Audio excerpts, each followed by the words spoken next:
Hi friends! Welcome back to my channel.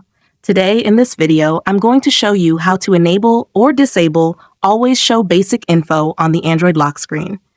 Please consider subscribing to my channel and liking this video. Let's get started, guys. Step 1. First, unlock your Nothing phone.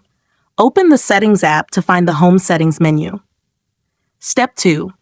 Now scroll down and choose the lock screen option on the screen. This menu contains additional options for customizing your lock screen features. Step 3. Next, scroll down the menu to locate the Always Show Basic Info of Lock Screen option. Tap on it. Unfortunately, this is turned off.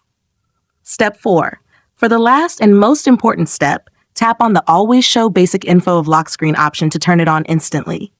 To set the schedule, tap on Schedule and set the start time or end time you like. Or, do you want to turn the option off again? Then, tapping the option will turn it off by itself.